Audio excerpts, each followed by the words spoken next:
Welcome back to Newswatch, everyone. We want to advise you that tomorrow morning between 7 and 10 a.m. we're going to have freezing drizzle and a little bit of snow move through. So some of the secondary roads, your walkway, your driveway, your car windshield will have a thin layer of ice on it. So just keep that in mind tomorrow morning, because there are no weather alerts other than western Pocahontas County.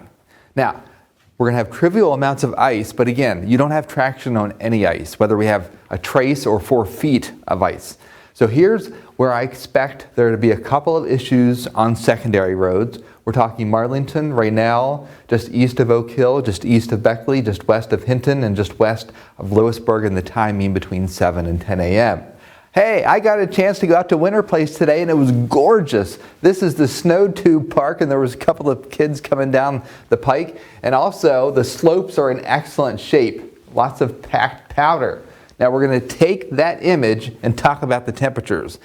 Now, it's going to be warmer where the sensors are reading the temperature, but since we've had some snow and cold weather, the actual surface temperatures are going to be colder. So when you wake up in the morning and you watch Braden in the morning, you see the temperatures, which will probably be very close to freezing. Keep in mind that the surface temperatures are going to be even colder. So when it does start to precipitate, it is going to be freezing rain. It is 29 in Oak Hill, it's 23 in Lewisburg, it's at the freezing mark right now in Beckley. You can start to see the rain off to the west, heading from eastern Ohio into western parts of West Virginia. As we expand the horizon, there even is a couple of reports of ice. This one is the Oakland County International Airport with 1/10 of an inch of ice.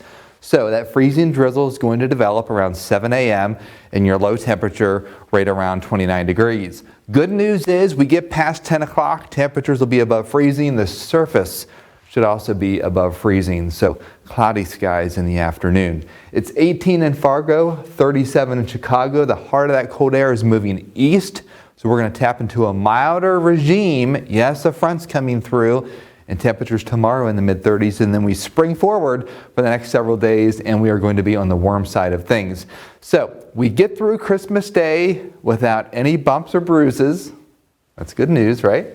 Once we get into the weekend, that's when we get our next system, and it's going to be moisture log, so we are going to see at least 1/2 inch of rain over the weekend, and then a quiet period until we get to January 1st or 2nd. 7-day forecast, 36 degrees tomorrow, 46 degrees on Wednesday, Christmas Day, 48 on Thursday, 50 degrees on Friday. There's the rain over the weekend and early next week. And I want to show you this one graphic. This is her favorite graphic of all time, the dancing elf. I love it. Here we go. Come back to us here in the desk. I'm dancing. So, with the potential of the ice and cold weather and stuff like that, could we see a lot of black ice on the roads going forward?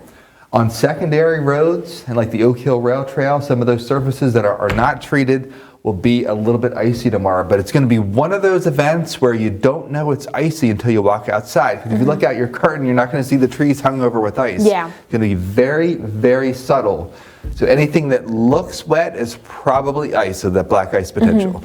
So it's one of those events that can cause significant travel problems if you're not aware of what's going on. Usually if we get a crippling ice storm, people are more aware. Yeah. But in this case, you won't know until you step outside and say, oh, slippery. So just be mindful of that, and it's that narrow window between 7 and 10 a.m. So should people put salt on their porches and decks and stuff now? Yes, I would advise that. Good idea. All right, well, while you guys look for the salt, we will be right back